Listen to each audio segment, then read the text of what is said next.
Topic है linear momentum. Linear momentum. तो सिर्फ अगर हम मोमेंटम भी बोले समझिएगा कि मैं बात कर रहा हूं किसकी, लीनियर मोमेंटम की। क्योंकि बाबू आगे चल के हमको एक और टाइप का मोमेंटम पढ़ना होता है जिसका नाम है एंगुलर मोमेंटम ना। तो जब वो हम लोग पढ़ लेंगे ना, उसके बाद से अगर मोमेंटम का जिक्र होगा तब हम लोग देखेंगे कि ये लीनियर वाला है कि एंगुलर वाला है। फिलहाल अगर लीनियर मोमेंटम को लिखना होगा तो मैं सिर्फ क्या लिखूंगा, मोमेंटम। और मेरे ख्याल से 9th क्लास में भी तुमने मोमेंटम पढ़ा होगा, तो मे भी तुमने शायद ये लीनियर वर्ड नहीं पढ़ा होगा, तुमने खाली मोमेंटम पढ़ा होगा। अरे है कि नहीं? चलिए, तो मोमेंटम को डिनोट किया जाता है P से, ठीक है। और अगर कोई ऑब्जेक्ट जिसका मास कितना है, m है, वेलोसिटी कितनी है, v है, तो बाबू लीनियर मोमेंटम को डिफाइन किया गया है मास इनटू वेलोसिटी से। यही इसका डेफिनेशन। क्लियर है? अब सवाल है कि ये कहां से आया, इसका क्या सिग्निफिकेंस है कि नहीं? क्या हुआ? कहां से आया, इसका क्या महत्व है, क्या सिग्निफिकेंस है? तो आइए हम समझते हैं। पहली बात तो यह है कि अगर हमको किसी भी ऑब्जेक्ट का पूरा मोशन देखना है कि इसके पास टोटल कितना मोशन है, तो उसके लिए उसकी सिर्फ वेलोसिटी नहीं देखी जाती है, देखा जाता है उसका मोमेंटम। नहीं समझ पाए आप? मैं पूछ रहा हूं, आप बताइएगा। मान लीजिए कि एक साइकिल है, तो साइकिल कितने केजी का होता है? साइकिल जो भी है 10 केजी 20 केजी यही होगा, और क्या होगा। ऐसा थोड़े है कि 1.5 क्विंटल का होगा। तो ये मान लीजिए साइकिल है, कोई आदमी साइकिल चला रहा है और वो 5 मीटर पर सेकंड की स्पीड से साइकिल चला रहा है, सही है।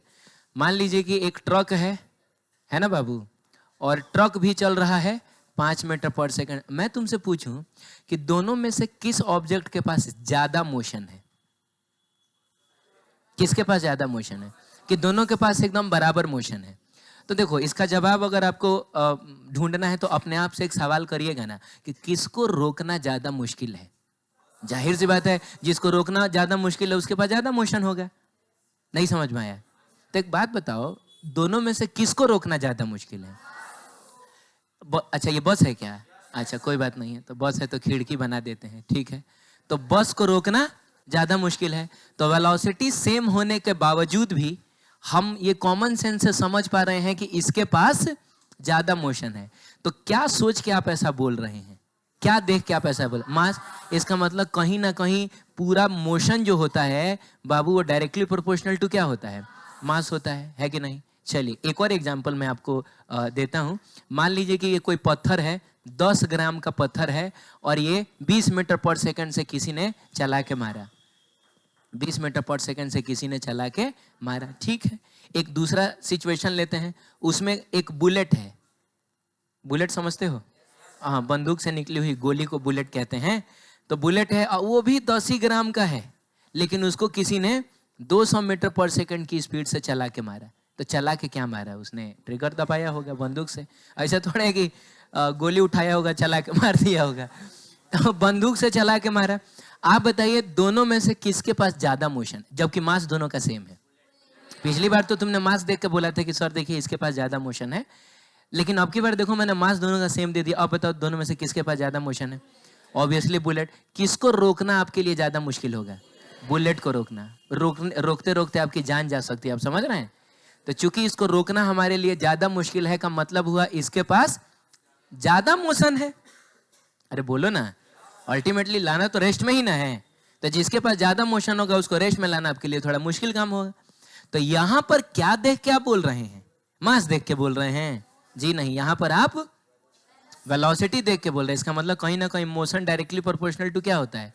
वेलोसिटी भी होता है। और मैंने क्या कहा कि किसी भी ऑब्जेक्ट के मोशन को ही दिखाया जाता है किससे? मोमेंटम से। समझ रहे हो? तो एक काम करते हैं, मोशन तो कोई फिजिकल क्वांटिटी है नहीं, तो इसको यहां से हटाते हैं और इसकी जगह पे हम लोग लिखते हैं क्या, बताइए? अरे बोलिए ना, मोमेंटम लिखते हैं। क्लियर है? अब क्या है कि चूंकि दोनों डायरेक्टली प्रोपोर्शनल है तो क्या किया जाए? P directly proportional to M और V किया जाए। और जब ये हटता है तो एक प्रोपोर्शनैलिटी कांस्टेंट आता है जिसको हम लोग चाहें तो K से डिनोट कर सकते हैं। और एक बात देखिए, आज मैं आपको पहली बार बता रहा हूं, लेकिन इसका हम कई बार आगे चल के यूज करने वाले हैं। जब कभी भी किसी फिजिकल क्वांटिटी का जन्म हो रहा होगा, पहली बार उसका जन्म हो, इससे पहले हम लोग मोमेंटम पढ़े हैं क्या? कभी नहीं पढ़े, पहली बार आज हम लोग देख रहे हैं। प्रोपोर्शनैलिटी कांस्टेंट हम हमेशा कितना लेते हैं? अरे ये क्या है? 1 लेते हैं। क्लियर है? पहली बार जब हम किसी का डेफिनेशन, किसी का मैथमेटिकल डेफिनेशन डिराइव कर रहे होंगे पहली बार, तो हमेशा के की जगह पे क्या लिया जाता है? 1 लिया जाता है। आप के की जगह 1 ले लीजिए तो बताइए पी बराबर आपको क्या मिल गया? m into V. Vector form में देखिएगा तो मास इंटू वेलोसिटी हो जाएगा। क्लियर है? तो जनरली आप देखिए कहीं भी पढ़िएगा तो लोग डायरेक्ट बता देता है कि देखो मोमेंटम का फॉर्मूला होता है मास इंटू वेलोसिटी, लेकिन हम चाहे तो इसको भी डिराइव कर सकते हैं अपने कॉमन सेंस से, है कि नहीं? लेकिन चलिए ठीक है, चीजें अगर आपको समझ में आ गई तो बढ़िया है। अदरवाइज याद तो हमको बस इतना रखना है कि मोमेंटम का मतलब होता है मास इंटू वेलोसिटी, और यही उस ऑब्जेक्ट के टोटल मोशन को रिप्रेजेंट करता है। जिसका मोमेंटम ज्यादा उसका टोटल मोशन भी ज्यादा होगा। उसको रोकना, उसको चलाना आपके लिए थोड़ा ज्यादा मुश्किल होगा। क्लियर है? चलिए, ऐसा यूनिट ऑब्वियसली हम जानते हैं कि P बराबर m इंटू वी होता है। तो अगर हम यूनिट की बात करें तो इसका मास का यूनिट होता है आई, इसका होता है मीटर पर सेकेंड, यानी कि SI यूनिट ऑफ क्या? मोमेंटम बराबर क्या हो जाएगा? kg मीटर पर सेकेंड। रटने की जरूरत, ये तुमको ऐसे ही पता चल जाएगा। मास इंटू वेलोसिटी है, मास का kg होगा, वेलोसिटी का मीटर पर सेकेंड होगा। डायमेंशंस की अगर बात करें तो बताइए ना, मास के लिए हम लोग क्या यूज करते हैं? m। अब वेलोसिटी का LT-1 नहीं होता, इसे तो रटा हुआ चीज है कि नहीं? बात करेंगे न्यूटन्स सेकेंड लॉ की, और मतलब सबसे इंपॉर्टेंट लॉज में से है ये, मतलब सबसे इंपॉर्टेंट लॉ आप इसको कह सकते हैं। ये आपको फोर्स का डेफिनेशन देगा। और देखो अब हम पहली बार फोर्स के बारे में पढ़ने जा रहे हैं। यहां से आपको फोर्स का डेफिनेशन मिलता है। न्यूटन्स सेकेंड लॉ कहता है rate of change of momentum with respect to time, very good, of a body is directly proportional to the applied force. अब बताओ, rate of change of momentum with respect to टाइम को क्या हम लोग dp/dt लिख सकते हैं? क्या बात कर रहे हो? नहीं लिख सकते हैं। Rate of change of momentum with respect to time is directly proportional to क्या? Applied force. उल्टा भी कर सकते हैं, applied force is directly proportional to rate of change of momentum with respect to time. अरे बोलिए। हाँ, तो ये कहना क्या चाह रहा है? ये कहना चाह रहा है कि अच्छा पहले तो ये बताओ कि रेट ऑफ चेंज का मतलब क्या होता है? नहीं नहीं नहीं, ये मतलब थोड़े होता है। रेट ऑफ चेंज आपसे क्या कहना चाहता है? स्लोप बताना चाहता है। मैं जो पूछना चाह रहा हूं वो आप बोल नहीं रहे हैं। रेट ऑफ चेंज हमको ये बताता है कि हाँ, ऐसा लग रहा है कि तुम बता दोगे। पर यूनिट चेंज बताना चाहता है। मैंने एग्जैक्टली ये बताया है कि देखो रेट ऑफ चेंज हमको बताता है कि कोई भी चीज कितनी तेजी से बदल रहा है। नहीं बताया क्या मैंने? मजा नहीं आया। ये स्पेशली मैंने इस चीज पर फोकस देके आपको बताया था कि देखिए चेंज का मतलब तो बदलाव होता है, लेकिन रेट ऑफ चेंज का क्या मतलब होता है? कि कोई भी चीज कितनी तेजी से बदल रहा है। अगर कोई चीज तेजी से बदल रहा होगा तो उसका रेट ऑफ चेंज ज्यादा होगा, कोई चीज धीरे धीरे बदल रहा होगा तो उसका रेट ऑफ चेंज कम होगा। तो इसका मतलब हुआ कि बाबू अगर rate of change of momentum ज्यादा होगा का मतलब हुआ अगर मोमेंटम तेजी से बदलेगा ना तो अप्लाइड फोर्स ज्यादा हो जाएगा। हे भगवान, हाँ, मोमेंटम अगर धीरे धीरे बदलेगा तो अप्लाइड फोर्स कम होगा, इसका यही मतलब हुआ। चाहे यहां पर है कि अगर आप ज्यादा फोर्स लगाइएगा तो मोमेंटम ज्यादा नहीं बदलेगा। यार क्या बात कर रहे हो तुम लोग, अनपढ़ आदमी की तरह बिहेव कर रहे हो। फिर से पूछ रहा हूं, बताओ, अगर आप ज्यादा फोर्स लगाइएगा तो मोमेंटम तेजी से बदलेगा, ये बोलिए आप, और अगर आप कम फोर्स लगाइएगा तो मोमेंटम धीरे धीरे बदलेगा। बस ये मतलब हुआ। ठीक है, इस लॉ का यही मतलब हुआ। अब जैसे मान लीजिए कि हम लोग किसी बहुत ऊंचाई से आ रही बॉल को कैच करने वाले हैं। अब हाथ को ऐसे रखे हुए हैं कि इसी पे आके गिर जाएगा, समझ रहे हो? तो तुम बताओ कि अगर बहुत ऊंचाई से बॉल आ रहा है और वो आपके हाथ पे आके खटाक से गिर जाए, आपको बहुत भयंकर चोट लगेगा कि नहीं? ये कैच करने का सही तरीका है? नहीं है। पता है ऐसा क्यों हुआ? क्योंकि टकराने के जस्ट पहले बॉल के पास काफी मोमेंटम था, अरे मास था और स्पीड भी उसकी काफी थी, तो मोमेंटम ज्यादा है। अब बाबू अचानक से टकराते ही मोमेंटम कितना हो गया? जीरो हो गया। तो बताओ ये खटाक से ना जीरो हुआ है, हो सकता है कि 1 सेकंड के 10वें हिस्से में ये जीरो हो जाए। तो चूंकि मोमेंटम बहुत तेजी से बदला है, इसका मतलब अप्लाइड फोर्स बहुत ज्यादा होगा, बहुत तेज चोट लगेगा आपके हाथ में। तो सही तरीका क्या है बताइए? सही तरीका है कि हम बॉल को पकड़ के और कुछ इस तरीके से करते हैं ताकि जो मोमेंटम 1 सेकंड के 10वें हिस्से में बदल गया था, उस मोमेंटम को बदलने में 2-3 सेकंड का समय लग जाए। हे भगवान, 2-3 सेकंड का ये 2-3 सेकंड नहीं लगा लेते हैं हम लोग? तो अगर मोमेंटम को हमने बहुत धीरे धीरे बदला, देखो पहले भी मोमेंटम को हमको, अब जैसे मान लो कि 50 kg मीटर पर सेकंड है, बोलो ना कितना है? 50 kg मीटर पर सेकंड है, और वो 1 सेकंड के 10वें हिस्से में जीरो हो गया। उसी 50 kg पर सेकंड 50 kg मीटर पर सेकंड को हमने 3 सेकंड में जीरो किया। तो किस केस में हमने धीरे धीरे कम किया? दूसरे वाले केस में। तो अगर मोमेंटम को आप धीरे धीरे चेंज करिएगा तो अप्लाइड फोर्स भी कम होगा और आपको चोट बहुत कम लगेगा। क्लियर है? जैसे गाड़ी के डैशबोर्ड में एयर बैग्स होती हैं, नहीं होती हैं? अब मान लीजिए कि वो कहीं भगवान ना करे लेकिन एक्सीडेंट हो जाए गाड़ी का, है? तो गाड़ी का अगर एक्सीडेंट होगा तो देखो क्या होगा। सबसे पहले तो ये कहा जाता है कि आपको सीट बेल्ट बांध के रखना है ना। लेकिन अगर मान लीजिए कि आपने सीट बेल्ट नहीं बांधा है, ठीक है, और अचानक से एक्सीडेंट हो गया तो क्या होगा? गाड़ी खटाक से रुक जाएगी, बोलिए। तो गाड़ी तो रुक गई, आप बैठे हुए हैं, ये वाला हिस्सा तो आपका रुक जाएगा, लेकिन ये वाला हिस्सा तो हवा में ना है, इसको रोकने के लिए कोई है? तो इसी को रोकने के लिए सीट बेल्ट होता है। अरे मैं इनर्शिया की बात कर रहा हूं। मान लो गाड़ी 40 किलोमीटर पर आवर की स्पीड से चल रही है, तो आपकी बॉडी भी तो 40 किलोमीटर पर आवर की स्पीड से चल रही है। अचानक से एक्सीडेंट हुआ है तो ये वाला सेक्शन रुक जाएगा, लेकिन ये वाला जो सेक्शन है वो तो अभी भी 40 किलोमीटर पर आवर से आगे जाएगा ना। तो उसी को रोकने के लिए क्या लगाया जाता है? सीट बेल्ट लगाया जाता है। लेकिन यहाँ कहानी सीट बेल्ट की नहीं है, कहानी है एयर बैग की। अब एयर बैग नहीं होगा तो क्या होगा? आप 40 किलोमीटर पर आवर से जाके डैशबोर्ड से टकराइएगा और खटाक से मोमेंटम कितना हो जाएगा? जीरो। हो सकता है 1 सेकंड के 10वें हिस्से में मोमेंटम जीरो हो जाए। तो चूंकि मोमेंटम बहुत तेजी से बदला है, यानी कि आपके ऊपर फोर्स बहुत ज्यादा लगेगा और ऑब्वियसली आपकी डेथ भी हो सकती है। लेकिन वही अगर एयर बैग रहेगा ना, तो ये जो 40 किलोमीटर पर आवर से तुम टकराओगे तो ये जीरो होते होते काफी समय ना लग जाएगा, हो सकता है 2-3 सेकंड का समय लग जाए। अरे बोलिए।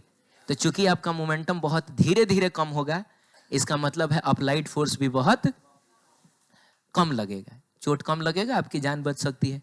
तो इसीलिए कभी भी गाड़ी खरीदिएगा तो, हालांकि अब हमको तो लग रहा है कि अब शायद बिना एयर बैग के कोई गाड़ी नहीं आ रहा है, लेकिन ये जरूरी चीज है, ठीक है। चलिए हटाइए, सुनिए सुनिए, इसको यहां से हटाइए। आप इसको हटाइएगा तो इक्वालिटी का साइन लगाइएगा और एक कांस्टेंट इंट्रोड्यूस करिएगा और ये हो जाएगा डीपी बाई, मैंने क्या कहा, जब कभी भी पहली बार किसी चीज का जन्म हो रहा होगा तो हम प्रोपोर्शनैलिटी कांस्टेंट हमेशा कितना लेते हैं? तो यहां पर भी हम के की जगह पे और एफ इज इक्वल टू हो जाएगा डीपी बाई, हाँ, तो फोर्स का डेफिनेशन होता है rate of change of momentum with respect to time. Clear है? अब सुनिए, मोमेंटम का मतलब होता है मास इनटू वेलोसिटी, ठीक है। अगर इफ मास क्या हो जाए किसी भी चीज का, कांस्टेंट हो जाए, मान लो मोशन के दौरान मास में बदलाव नहीं हो रहा है तो मास कांस्टेंट हो गया। और हमने डिफरेंशिएशन में पढ़ा है कि कांस्टेंट चीजें डिफरेंशिएशन में पार्टिसिपेट नहीं करती है, तो ये मास बाहर आ जाएगा। बताइए, मास बाहर आ जाएगा तो अंदर हड्डी बचेगा, बोलिए क्या बचेगा, बोलिए। अरे खाली v ना बचेगा और ये हो जाएगा dv बाई dt। अब तुम बताओ कि rate of change of velocity with respect to time क्या होता है, एक्सेलरेशन होता है। तो हम चाहें तो इसकी जगह पे एक्सेलरेशन लिख सकते हैं और इस तरीके से प्रूफ होता है F बराबर m ए। क्या प्रूफ हो गया, F बराबर m ए। अब देखो, मान लो तुमसे अगर कभी किसी ने पूछा कि न्यूटन से सेकंड लॉ बताओ, तो बहुत सारे लोग होशियार बनने के चक्कर में बताता है न्यूटन सेकंड लॉ होता है F बराबर m ए। शॉर्टकट में कि क्या मैं डेफिनेशन बताऊंगा, डायरेक्ट इसका मैथमेटिकल फॉर्म सुनिए। न्यूटन सेकंड लॉ होता है F is equal to M A. तो मान लो कि अगर तुमसे किसी ने पूछा और तुमने बता दिया F is equal to M A ना, तो अगर वो पढ़ा लिखा आदमी होगा तो पूछेगा कि फिजिक्स कहाँ पढ़ते हो। ये बताना जरूरी है, मेरा नाम खाली मत लेना, समझ लेना कि हाँ शुरू शुरू में गए थे तो बताए थे लेकिन भुला गए, पता नहीं क्या नाम है उनका, ठीक है, ऐसा बोल देना, ठीक है। हाँ, ये न्यूटन सेकंड लॉ नहीं है, ये न्यूटन सेकंड लॉ का एक स्पेशल केस है। जा, ये एक स्पेशल केस है, ये वो स्पेशल केस है जिसमें हमको मास को क्या मानना पड़ रहा है, कांस्टेंट मानना पड़ रहा है, जबकि जरूरी नहीं है कि सिस्टम का मास हमेशा कांस्टेंट ही रहे। अब जैसे मान लीजिए किसी कंटेनर में पानी रख के, बोलो ना, और हम चल रहे हैं, मान लो राजस्थान वगैरह में जाइएगा ना, तो वो लोग मटकी में पानी भर के बहुत दूर दूर 1-1, 2-2 किलोमीटर चलता है। तो आपको क्या लग रहा है, जितना मटकी में पानी भर के वो सर पे रखेगा, घर पहुंचेगा एग्जैक्टली उतना ही पानी होगा क्या? बहुत सारे पानी का इवेपोरेशन हो चुका होगा कि नहीं? तो आपको क्या लग रहा है, सिस्टम का मास लगातार कम हो रहा है कि नहीं? तो ऐसा हो सकता है कि मास लगातार कम भी हो सकता है मास लगातार बढ़े भी। अरे बोलिए, जैसे आप ही चल रहे हैं तो आपका जो भी मास है, अचानक से बारिश होने लगी तो नहीं लग रहा है कि जैसे जैसे बारिश की बूंदे आपके कपड़ों पे गिरेगी आपका मास लगातार बढ़ता जाएगा? तो जरूरी नहीं है ना कि मास हमेशा कांस्टेंट रहेगा, यानी जरूरी नहीं है कि हम हमेशा ये F बराबर एम ए कह पाएंगे। तो F बराबर M A is only valid for constant mass. Clear है? हाँ, लेकिन अगर तुमको डेफिनेशन नहीं बताना है, तुमको मैथमेटिकल फॉर्म ही बताना है, तो तुम ये बता सकते हो, ये चलेगा। फोर्स इज इक्वल टू कितना होता है, rate of change of momentum with respect to time, का मतलब dp बाई dt। ये मास कांस्टेंट हो, मास वेरिएबल हो, वो सबके लिए वैलिड है, लेकिन वो सिर्फ कांस्टेंट मास के लिए ही वैलिड होता है। क्लियर है? ठीक है, देखिए आपकी किताब में ये सब लिखा हुआ है। सही है, आगे बढ़े, बोलो बाबू। चलो ठीक है, ये देखो, अब मान लो कि दो पार्टिकल है, एक है पार्टिकल नंबर 1, एक है पार्टिकल नंबर 2।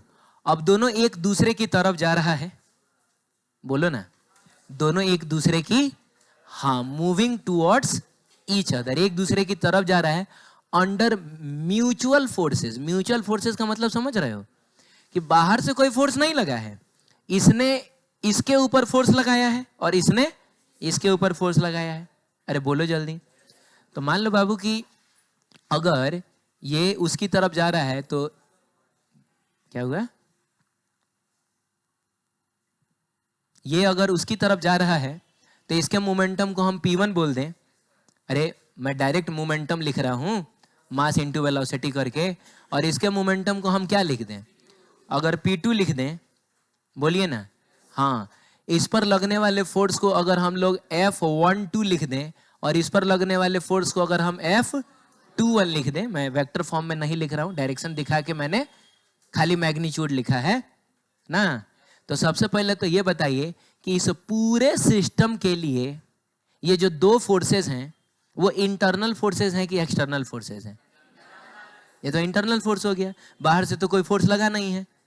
अरे बोलो ना, यानी कि कहीं ना कहीं F एक्सटर्नल जो है वो कितना है, 0 है। F एक्सटर्नल 0 है। अच्छा हाँ, एक चीज मैं आपको और बता दूं, यहाँ पर ये जो बार बार हम लोग फोर्स फोर्स बोल रहे हैं, ये कौन सा फोर्स है? ये इंटरनल फोर्स है, एक्सटर्नल फोर्स है, कि दोनों का रोल है? नहीं, बाकायदा देखा जाए तो रोल दोनों का होता है, लेकिन इंटरनल फोर्सेस का सम कितना हो जाता है? तो वो आता तो है लेकिन किसी काम का नहीं होता, वो आपस में लड़ कट के मर जाता। अब हम मान लो कि हम इसको बुला के ले चले कि चलो एक जगह मार करना है, अब पता चल रहा है कि ये दोनों अपने में लड़ के मर गया, तो हमको कोई फायदा हुआ क्या? तो इससे बढ़िया हम इसको बुला ही के नहीं लेके जाएंगे। किसको लेके जाएंगे? नहीं, हमको पता होना चाहिए कि किसको ले जाना है। कौन कौन चलेगा?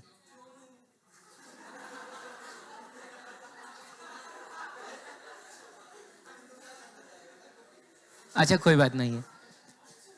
तो याद रखिएगा ये जो F बराबर ma है, शांत रहिए, चाहिए जो F बराबर dp/dt है, इसमें मैं लिख नहीं रहा हूं लेकिन समझना है कि ये कौन सी फोर्सेस हैं। ये सब सिर्फ एक्सटर्नल फोर्सेस हैं, ठीक है। तो चलिए बताइएगा एक्सटर्नल फोर्स कितना है इस केस में, और अगर एक्सटर्नल फोर्स 0 है तो सिस्टम का टोटल मोमेंटम, शांत रहो, नहीं टोटल मोमेंटम 0 नहीं होगा, लेकिन rate of change of momentum with respect to time तो 0 होगा ना। अरे फोर्स का डेफिनेशन होता है भाई, तो rate of change of momentum में हम किसका मोमेंटम लिखेंगे? पूरे सिस्टम का ना मोमेंटम लिखेंगे। तो पूरे सिस्टम का मोमेंटम है P1 plus P2 with respect to time बराबर कितना? देखो मैंने किया कुछ नहीं है, मैंने न्यूटन से सेकंड लॉ से मिलने वाला फोर्स का जो फॉर्म है F बराबर dp/dt, बस वो लिखा है। तो चूंकि एक्सटर्नल फोर्स 0 है, इसका मतलब हुआ rate of change of total momentum of the system with respect to time कितना होगा? 0 होगा। हमने पढ़ा है डिफरेंशिएशन में कि अगर दो टर्म्स हो तो दोनों को बारी बारी से हम डिफरेंशिएट कर सकते हैं। तो ये हो जाएगा dp1/dt प्लस dp2/dt। चूंकि ये वेक्टर्स हैं तो वेक्टर का साइन दे दीजिए, बराबर कितना हो जाएगा? 0। अब तुम बताओ dp/dt फोर्स ही ना होता है, तो dp1/dt किस पे लगने वाला फोर्स है? मैंने कौन से पार्टिकल पे? तो ये p1 किसका मोमेंटम है? पहले पार्टिकल का मोमेंटम ना है। अरे यार, तो तुम जिसका rate of change of momentum with respect to time देख रहे हो, हमको उसी का ना फोर्स मिलेगा। हाँ, तो बताओ rate of change of momentum of first particle with respect to time का मतलब हुआ फोर्स ऑन फर्स्ट पार्टिकल। तो हम इसको लिखेंगे F12 plus rate of change of momentum of second particle with respect to time होगा फोर्स ऑन सेकेंड पार्टिकल। जिसका momentum उसका फोर्स देखेंगे हम लोग। और ये लगाया किसने है? 1 ने लगाया है, इज इक्वल टू क्या हो जाएगा? 0 हो जाएगा। क्लियर है? अब एक काम करिए, आप इसको उधर लेके जाइए, तो बताइए F12 इज इक्वल टू कितना होगा? माइनस ऑफ F21 हो जाएगा। अरे हो जाएगा। और एक बात बताऊं, यही है न्यूटन्स थर्ड लॉ। अब देखो ये क्या बोल रहा है, ये बोल रहा है कि दूसरा पार्टिकल पहले पे, दूसरा पार्टिकल पहले पे जितना फोर्स लगाएगा, पहला पार्टिकल भी दूसरे पे उतना ही फोर्स लगाएगा, लेकिन अपोजिट डायरेक्शन में। मैंने कहने का मतलब है एक फोर्स अगर 10 न्यूटन का होगा तो दूसरा फोर्स माइनस 10 न्यूटन का होगा। तो 10 न्यूटन का मतलब इधर लगने वाला फोर्स, माइनस 10 न्यूटन का मतलब इधर लगने वाला फोर्स। तो यही ना है न्यूटन्स थर्ड लॉ। तो बोलो ना। तो हम लोगों ने न्यूटन्स सेकंड लॉ से न्यूटन्स थर्ड लॉ को डिराइव कर दिया। इवन देखो हम लोग चाहे तो न्यूटन सेकंड लॉ से न्यूटन्स फर्स्ट लॉ को भी डिराइव कर सकते हैं। जैसे न्यूटन से सेकंड लॉ में ही हम लोगों ने पढ़ा है F बराबर क्या होता है, और जाहिर सी बात है ये कौन सा फोर्स होता है? External force. बोलो ना। तो अगर F एक्सटर्नल क्या हो जाए बताइए? 0 हो जाए, तो एक्सेलरेशन कितना हो जाएगा? एक्सेलरेशन 0 हो जाने का मतलब हुआ ना कि वेलोसिटी में बदलाव नहीं होगा। कोई चीज अगर रेस्ट में है तो वो रेस्ट में ही रहेगा, और कोई चीज अगर यूनिफॉर्म वेलोसिटी से मूव कर रहा है तो वो यूनिफॉर्म वेलोसिटी से ही मूव करता रहेगा, क्योंकि क्या नहीं है? एक्सेलरेशन नहीं है। यही तो है न्यूटन्स फर्स्ट लॉ, कि अगर कोई चीज रेस्ट में है तो वो रेस्ट में ही रहेगा, या फिर अगर यूनिफॉर्म मोशन से स्ट्रेट लाइन में जा रहा है तो वो यूनिफॉर्म मोशन से स्ट्रेट लाइन में ही जाता रहेगा, जब तक कि हम कोई एक्सटर्नल फोर्स ना लगा दें। बात समझ रहे हो? तो तीनों लॉज आपस में लिंक्ड हैं, कनेक्टेड है। हम चाहें तो एक से दूसरे को डिराइव कर सकते हैं। ठीक है, तो चलिए आगे बढ़ते हैं। देख लीजिए, ये चीज भी आपकी बुक में लिखा हुआ है, सही है। बात करेंगे न्यूटन्स थर्ड लॉ की। तो न्यूटन्स थर्ड लॉ बाबू याद करने में सबसे आसान लॉ है। अब इसे आसान लॉ आपको आपके जीवन में कभी नहीं मिलेगा। Every action has an equal and क्या, opposite reaction. Every action has an equal and opposite reaction. मेरा सवाल है कि यहां एक्शन और रिएक्शन आखिर क्या है? क्या है एक्शन, क्या है रिएक्शन? बोलो। तो ये सब फोर्सेस के लिए यूज हुआ है, फोर्सेस के लिए। एक्शन भी एक फोर्स होगा, रिएक्शन भी एक फोर्स होगा। अब मान लो कि डेली लाइफ में हमको एक्शन रिएक्शन पेयर को दिखाने के लिए एक एग्जाम्पल अगर ढूंढना है, और मैंने ऐसा एग्जाम्पल दिया कि इसने इसको एक झापड़ मारा तो ये भी इसको एक झापड़ मार देगा, तो हो गया एक्शन और रिएक्शन। क्या ये सही एग्जाम्पल है? इसने एक झापड़ मारा, फिर इसने भी एक झापड़ मार दिया, क्या ये सही एग्जाम्पल है? नहीं है क्या? तुम लोग हमको झूठा साबित कर रहे हो। मैं घर से यही एग्जाम्पल याद करके आया था, तुम लोग बोल रहे हो ये सही एग्जाम्पल नहीं है। अच्छा, तो कौन कौन सुधार करेगा? मैं चाहता हूं कि इसी में हम लोग न्यूटन्स न्यूटन्स थर्ड लॉ के लिए हम लोग न्यूटन्स थर्ड लॉ के लिए हम लोग एग्जाम्पल क्रिएट करें इसी सिचुएशन में। तो कौन? अच्छा, तुम ही बताएगा। तो एक झापड़ खाने दो, कैसे दिमाग खुल गया तुम्हारा है। चलो बताओ। हाँ हाँ, अच्छा अच्छा, मैंने तुम बोल रहे हो कि तुम मारोगे तो उसका जो सर है वो तुम्हारे हाथ पे फोर्स लगाएगा, और तुम्हारा हाथ है जो उसके सर पे फोर्स लगाएगा। तो यहाँ तुमने ये एक्शन रिएक्शन पेयर ढूंढ लिया। अच्छा, मतलब ये तुमको पलट के नहीं मारेगा, फिर भी एक्शन रिएक्शन हो चुका है। यानी कि अगर इसने तुमको भी मार दिया तो यहाँ दो दो को एक्शन रिएक्शन पेयर आ गया। क्या यहाँ दो दो को एग्जाम्पल क्रिएट कर लेंगे हम लोग? ऐसा ही है। बैठिए, सुनिएगा एक मिनट। नहीं, मैंने देखा है बाकायदा कुछ लोगों को ये भी बताते हुए, जो लोग 9th-10th का पढ़ाता है ना, तो जनरली स्टूडेंट को बहुत ज़्यादा डीप में ना ले जाते हुए इतना भी बोल देता है कि ये इसको एक झापड़ मारेगा तो बाबू ये भी इसको एक झापड़ मार देगा, तो एक्शन हो गया, वो रिएक्शन हो गया। स्टूडेंट समझ गया, चलो आगे बढ़ते हैं अब, है कि नहीं? ऐसा थोड़े होता है। जब बाबू इसने इसको एक झापड़ मारा, शांत रहो, 10 न्यूटन का फोर्स लगाया, मान लो ये बेचारा सह गया। अच्छा छोड़ो ना, हटाओ ना, छोड़ो हटाओ इन दोनों का। मैं मान लो कौन पिटाना चाहता है? मैं चाहता हूं लाइव एग्जाम्पल मैं यहाँ पे दूं। कौन है जो बलिदान देना चाहता है? अच्छा छोड़ो हटाओ, कोई बात नहीं। मान लो किसी दिन मैंने किसी को एक झापड़ मार दिया, क्लास में गुस्से में आके मैंने मार दिया एक झापड़, तो क्या लग रहा है सामने वाला भी हमको मार देगा क्या? यस सर, बुला के लाएगा।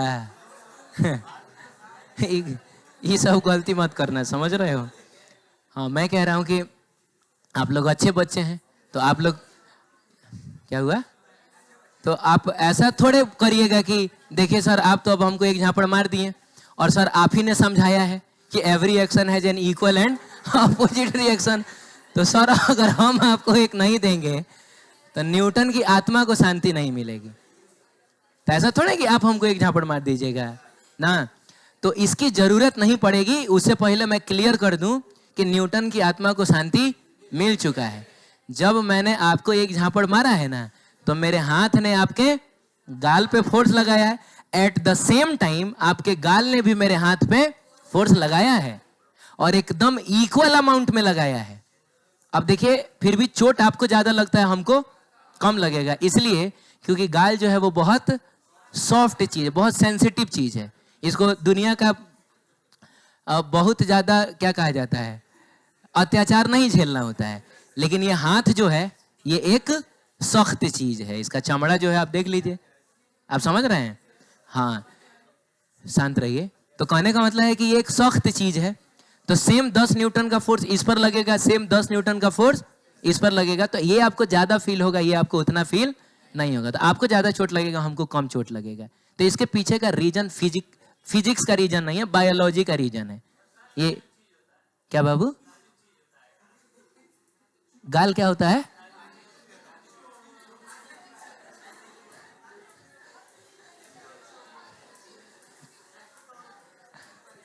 Thank you, thank you.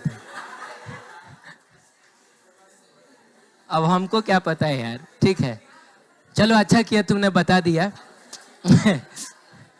ठीक है, तो बाबू अरे तुम लोग टाइम वेस्ट काहे के लिए करता है? यहाँ एक्शन रिएक्शन पेयर जो है ना, वो क्रिएट हो चुका है। मेरे हाथ ने गाल पे जो लगाया और गाल ने हाथ पे जो लगाया, तो इसमें से अगर किसी को आप एक्शन बोलिएगा तो दूसरा अपने आप क्या हो जाएगा? रिएक्शन हो जाएगा। फिर अगर पलट के अगर इसने मारा, बोलिए ना, तो यहाँ एक दूसरा पेयर ऑफ एक्शन रिएक्शन आ गया। आप समझ रहे हैं? ऐसा होता है, ठीक है। तो यहाँ लिखा हुआ है कि here action and reaction are क्या? Forces which are equal in and opposite in direction. Clear? चलिए, एंड अप्लाइड क्या? साइमल्टेनियसली, एकदम एक साथ लगता है। ये ना कि कोई पहले हुआ और दूसरा बाद में हो, दोनों एकदम एक साथ लगेगा, ठीक है। On two different object. और एक और बात समझिएगा, एक्शन और रिएक्शन एक ही ऑब्जेक्ट पे नहीं लगता है। अगर दो ऑब्जेक्ट हैं तो इस पर जो फोर्स लगा उसको अगर तुम एक्शन बोलोगे तो इस पे लगने वाले फोर्स को क्या बोला जाएगा? ये अगर एक्शन है तो ये रिएक्शन। आप समझ रहे हैं? हाँ ना। तो कुछ लोगों के दिमाग में ये भी डाउट होता है कि सर जब एक्शन और रिएक्शन दोनों इक्वल एंड अपोजिट होता है तब तो सर हमेशा नेट फोर्स जीरो ही होगा। अब लीजिए सर, एक 10 न्यूटन का अगर इधर लग रहा है, एक दूसरा 10 न्यूटन का, और ये हमेशा पेयर में होता है, तब तो सर नेट फोर्स हमेशा जीरो होगा। तब तो किसी ऑब्जेक्ट को बढ़ना ही नहीं चाहिए। अरे बाबू, तो ये दोनों एक ही ऑब्जेक्ट पे थोड़े लग रहा है। अरे बोलो ना।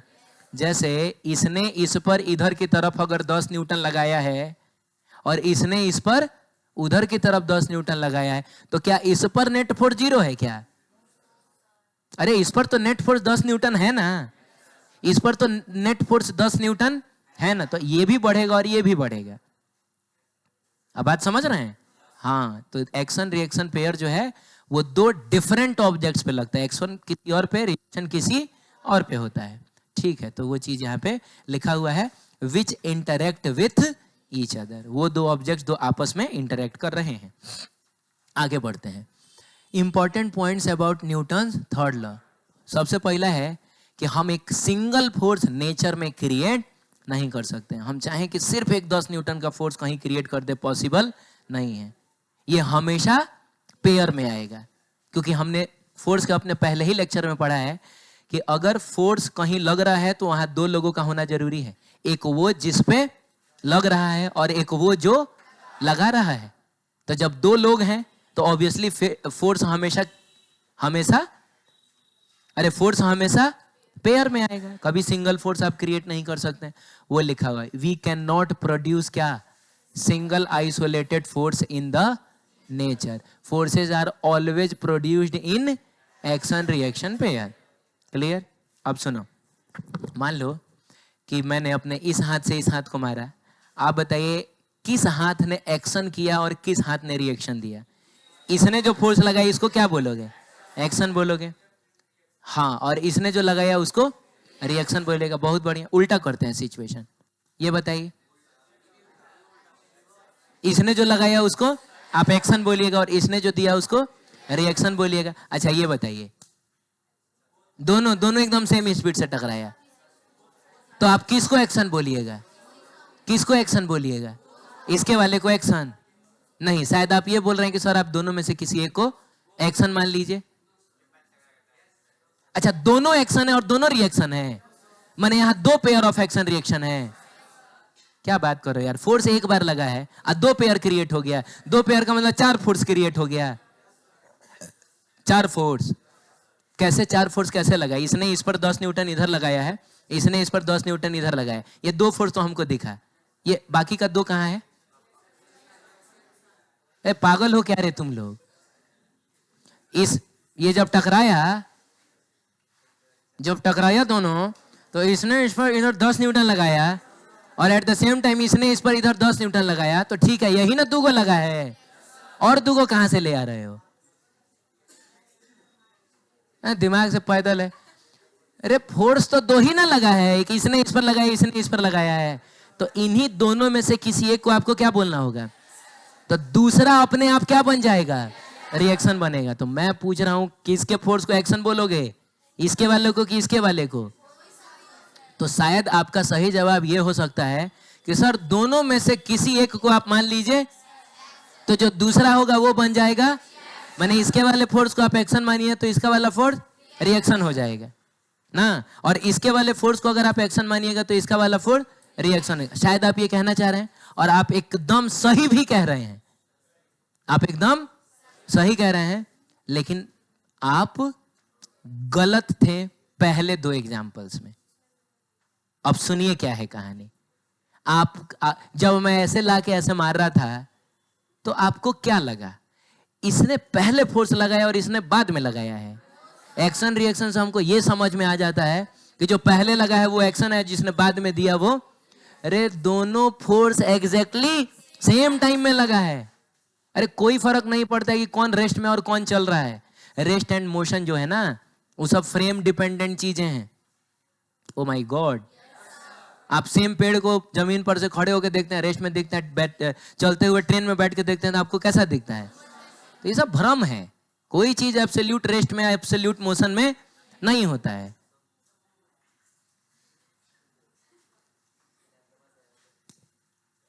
बोलो जल्दी, किसका वाला फोर्स एक्शन, किसका वाला रिएक्शन? तो यहां पर भी वही जवाब होगा कि सर दोनों फोर्स तो एक ही साथ लगा है। तो आप दोनों में से किसी एक को एक्शन बोलिए, दूसरा वाला अपने आप रिएक्शन हो जाएगा। इसके वाले को एक्शन बोलोगे तो इसका वाला रिएक्शन, इसके वाले को एक्शन बोलोगे तो इसका वाला रिएक्शन हो जाएगा। क्लियर है ये? तो वो बात देखो यहां लिखा होगा, there is no time gap. हालांकि आप थोड़ा सा क्वांटम फिजिक्स वगैरह पढ़िएगा ना तो पता चलेगा कि थोड़ा सा टाइम का गैप तो होता है, लेकिन न्यूटोनियन मैकेनिक्स में कोई टाइम गैप नहीं। हम मान के चलेंगे दोनों एकदम साइमल्टेनियस है, no time gap in between action and क्या, reaction. So we can not say that the action is cause and reaction is effect. इसमें हम ये नहीं बोलेंगे कि एक कारण है तो दूसरा उसका इफेक्ट, दोनों जस्ट एक साथ लग रहा है। अरे बोलिए ना, जैसे यहां पर बोला जा सकता है कि इसने इसको एक झापड़ मारा, बोलो ना 10 न्यूटन का फोर्स लगा के मारा, मान लो। हो सकता है इसने ईंट का जवाब पत्थर से दे दिया, तो इसने झापड़ मारा, इसने मुक्का दे दिया, हो सकता है ना ऐसा। तो ये जो डेली लाइफ वाला एक्शन रिएक्शन है, कॉमन लाइफ में जो हम एक्शन रिएक्शन यूज करते हैं, उसमें तो टाइम का गैप हो सकता है। ये मार दिया, अभी सोच रहा है कि क्या करे, मार दे कि छोड़ दे, है कि नहीं? गाना भी निकला है, मार दिया जाए कि छोड़ दिया जाए। तो 2 मिनट बाद इसको लगा कि ये छोड़ने लायक, तो 2 मिनट बाद हो सकता है इसने रिएक्शन दिया हो उसको। लेकिन फिजिक्स वाला एक्शन रिएक्शन में टाइम का गैप नहीं होता है।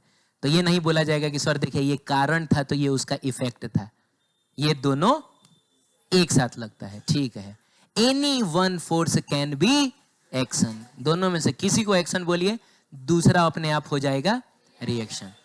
Action reaction law is applied on both the states either at rest और इन मोशन। वो पार्टिकल रेस्ट में हो चाहे पार्टिकल मोशन में हो, ये पेयर हमेशा होता है। आप चलते हुए आदमी को भी एक झापड़ मारिएगा, वहां पर भी एक्शन रिएक्शन पेयर है। ठीक है, आगे बढ़ते हैं। Free body diagram. बाबू, फ्री बॉडी डायग्राम का मतलब होता है कि एक सिस्टम के अंदर अगर ढेर सारे ऑब्जेक्ट्स हैं, बोलिए ना क्या है? हाँ, पुली है, बहुत सारी मासेस लटकाई गई हैं तो हर ऑब्जेक्ट को अलग से ड्रॉ करके उस पर लगने वाले सारे फोर्सेस ड्रॉ कर लीजिए। नॉर्मल लग रहा है, टेंशन लग रहा है, ग्रेविटेशनल फोर्स लग रहा है, स्प्रिंग फोर्स लग रहा है, सारे फोर्सेस ड्रॉ कर दीजिए। उसी को कहा जाता है फ्री बॉडी डायग्राम। ठीक है, आइए एग्जांपल से हम समझते हैं। जैसे यहां पर आपको एक बॉल टाइप की चीज जिसका मास कितना है, m है, वो सीलिंग से लटकता हुआ दिख रहा है।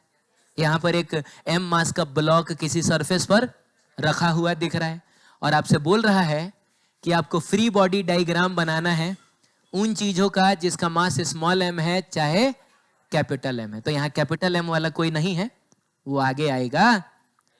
तो यहाँ हमको फ्री बॉडी डायग्राम किसका बनाना है? इसका बनाना है और इसका बनाना है। अब चूंकि देखो इस सिस्टम में यही ना अकेले है और तो कोई ऑब्जेक्ट है नहीं, अरे बोलो ना, तो अलग से फोटो बनाने की जरूरत, आप यहीं पर इस पर लगने वाले सारे फोर्सेस ड्रॉ कर दीजिए।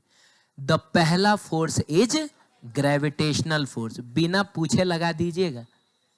ग्रेविटेशनल फोर्स जो है वो हमेशा लगेगा। कितना लगता है? धरती के सरफेस के आसपास कोई भी आप एक्सपेरिमेंट कर रहे हैं, ग्रेविटेशनल फोर्स हमेशा लगेगा। और कितना लगता है ये कभी भुलाओगे जीवन में? धरती के सरफेस के आसपास ग्रेविटेशनल फोर्स लगता है mg। ठीक है, फिर पूछिए कि क्या ये किसी सरफेस के साथ कांटेक्ट में है? किसी सरफेस के साथ कांटेक्ट में है ना? सरफेस के साथ कहां से कांटेक्ट में है? नहीं है। हम धागा को सरफेस कब से मानने लगे? अरे ये धागा ये टेंशन ना लगाता है, सरफेस नॉर्मल लगाता है। नहीं समझे तुम? ये जो है ये एक सरफेस के साथ कांटेक्ट में है, वो थोड़े सरफेस के साथ कांटेक्ट में है। तो अगर सरफेस के साथ कांटेक्ट में नहीं है तो नॉर्मल फोर्स नहीं लगेगा, तो छोड़ दिया जाए। क्या किसी धागे से बंधा है? और क्या वो धागा टाइट भी है? क्योंकि टेंशन तभी आएगा जब धागा टाइट हो। हाँ, तो धागा टाइट भी है तो इसका मतलब हुआ कि इस पर टेंशन फोर्स भी लगेगा। और टेंशन फोर्स लगता है हमेशा अवे फ्रॉम द बॉडी। कहाँ लगता है? अवे फ्रॉम द बॉडी लगता है। हम धागे के द्वारा टेंशन लगा के सिर्फ चीजों को खींच सकते हैं। हम धागा से किसी को धक्का नहीं दे सकते हैं। अरे बोलिए ना, जैसे मान लीजिए कि हमको ये जो धागा है मेरे मुंह से जुड़ा हुआ है कि नहीं, तो मैं अपने मुंह को धक्का दे पाऊंगा क्या इसे? लेकिन मैं खींच तो सकता हूं ना, ये देख रहे हो खींच तो पा रहा हूं मैं। तो टेंशन हमेशा अवे फ्रॉम द बॉडी होता है, कभी भी टुवर्ड्स द बॉडी नहीं होगा। तो बताइए ये धागा इस पर टेंशन कहाँ लगाएगा? ऊपर लगाएगा कि नीचे लगाएगा? तो ऊपर ना लगाएगा तो अब ना बोला जाएगा ये अवे फ्रॉम द बॉडी जा रहा है। तो हो गया, फ्री बॉडी डायग्राम खत्म। बोलो चलो, तो ये अपनी कॉपी में ड्रॉ करो और वो बताओ उसका फ्री बॉडी डायग्राम तुम बताओगे। कॉपी निकालो, कॉपी।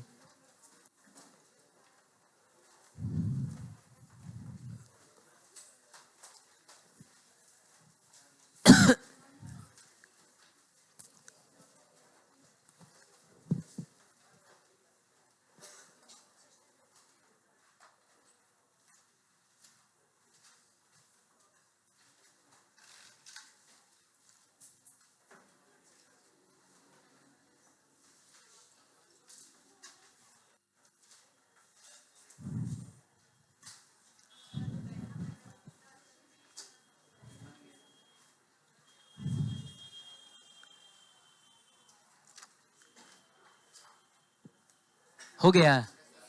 दूसरे वाले का फ्री बॉडी डायग्राम बना। सबसे पहला फोर्स तुमने कौन सा लगाया है? वो तो हमेशा लगेगा नीचे की तरफ। कितना बताइए? mg। क्या ये किसी सरफेस के साथ कांटेक्ट में है? तो सरफेस कौन सा फोर्स लगाता है? कहां लगाएगा? आपके पास फिर दो ही ऑप्शन है, या तो ऊपर ना तो नीचे, क्योंकि नॉर्मल हमेशा लगता है सरफेस के परपेंडिकुलर। ठीक है, तो ऊपर के नीचे। तो आपको पता है कि नॉर्मल लगा के हम सिर्फ चीजों को धक्का दे सकते हैं। तो मान लो ये सरफेस मेरा हाथ है, मुझको इस ब्लॉक को धक्का देना है, तो धक्का मैं ऐसे ही ना दूंगा, इसका मतलब तो खींचना हो गया। अरे बोलिए ना, तो कहने का मतलब ये सरफेस इसको ऊपर ही ना धक्का देगा, का मतलब हुआ कि नॉर्मल लगेगा। हो गया फ्री बॉडी डायग्राम। क्लियर है? आगे बढ़ सकते हैं? चलिए ये देखिए, यहां पर अब आपको फ्री बॉडी डायग्राम इसका भी बनाना है और इस वेज का भी बनाना है। इसको हम लोग वेज कहते हैं। ठीक है, इन दोनों का बनाना है। ठीक है, तो आप बताइए कि सबसे पहले इसका बनाया जाए। तो इसको थोड़ा फोटो से हम लोग अलग ड्रॉ कर लेते हैं, क्योंकि उसी में अब सारा फोटो ड्रॉ करेंगे ना तो कचरा टाइप का दिखेगा। तो चलिए इसको हम थोड़ा ऐसा, किस एंगल पे है? थीटा एंगल पे है ना, इसको हम लोग ड्रॉ कर लेते हैं। तो ये हो गया हमारा ब्लॉक जिसका मास कितना है? m है। और वेज को आप अलग ड्रॉ कर लीजिए, ये हो गया हमारा वेज। क्लियर? अब आप बताइए सबसे अच्छा, इसका मास कैपिटल M है। सबसे पहले हम इस पर कौन सा फोर्स लगाएंगे? वो कहाँ लगेगा? नीचे की तरफ लगेगा, mg। क्लियर है? क्या ये किसी सरफेस के साथ कांटेक्ट में है? जी हाँ, इस सरफेस के साथ कांटेक्ट में है कि नहीं? तो ये सरफेस इस पर नॉर्मल फोर्स किधर लगाएगा? तो नॉर्मल फोर्स लगता है सरफेस के परपेंडिकुलर। यानी आपके पास दो ऑप्शन है, या तो इधर लगेगा और ना तो इधर लगेगा। अरे हाँ तो बोलो, तो दोनों में से कौन सा? ये वाला? नहीं, कोई भी सरफेस हमेशा नॉर्मल फोर्स लगा के धक्का देता है। तो अगर कोई यहाँ है और उसको इसको धक्का देना है तो वो धक्का ऐसे ही ना दिया जाएगा, तो इस पर नॉर्मल जो है वो इधर की तरफ लगेगा। क्या ये किसी धागे से बंधा है? यानी कोई टेंशन वेंशन नहीं लगेगा। तो हो गया, यही दो फोर्स लगेगा। आइए इस पे आते हैं। सबसे पहले बताइए कौन सा फोर्स है जिसके लिए हम बिना सोचे समझे जिसको ड्रॉ करेंगे? नीचे की तरफ लगने वाला, नहीं सॉरी, ये कैपिटल एम ना है, तो ये कैपिटल एम जी हो जाएगा। उसके बाद हम देखेंगे कि क्या ये किसी सरफेस के साथ कांटेक्ट में है। कौन कौन से सरफेस के साथ? दो सरफेस के साथ, एक इसके साथ भी और एक ये ग्राउंड का सरफेस मान लीजिए। तो ये इस पर नॉर्मल किधर लगाएगा? आप न्यूटन्स थर्ड लॉ फॉलो करेंगे। इसने इस पर नॉर्मल इधर लगाया है, तो ये इस पर नॉर्मल इधर लगाएगा। तो एक नॉर्मल तो बाबू मेरे इधर की तरफ लगेगा, और चूंकि इसने इस पर एन नॉर्मल ना लगाया है तो ये भी इस पर एन ही लगाएगा। तो एक नॉर्मल ये लगा। इसके बाद ये वाला जो सरफेस है ये वाला जो सरफेस है वो बताइए इस पर नॉर्मल कहाँ लगाएगा? ऊपर की तरफ लगाएगा। नॉर्मल लगा के हमेशा चीजों को धक्का दिया। ये तुमको समझ में आ रहा है? तो ये हो गया तुम्हारा एन डैश। यानी इस ब्लॉक पे तो दो फोर्स लगा है, एक ग्रेविटेशनल और एक नॉर्मल, क्योंकि एक सरफेस के साथ कांटेक्ट में है। लेकिन इस पर कितना फोर्स लगा है? तीन फोर्स, एक तो ग्रेविटेशनल और दो को लगा है नॉर्मल। क्लियर है? अच्छा, तो ये घर से करके आओगे। और मैं एक चीज बता दूं कि जब वेज को ड्रॉ करना ना अलग से, तो ये वाली चीज जो है वो वेज के साथ ड्रॉ करना। माने ये वाला चीज किसके साथ अटैच्ड है? ये वेज के साथ ही अटैच्ड है। तो ब्लॉक का अलग बनाना, वेज को जब ड्रॉ करना तो उसको उसके साथ ड्रॉ करना। ठीक है।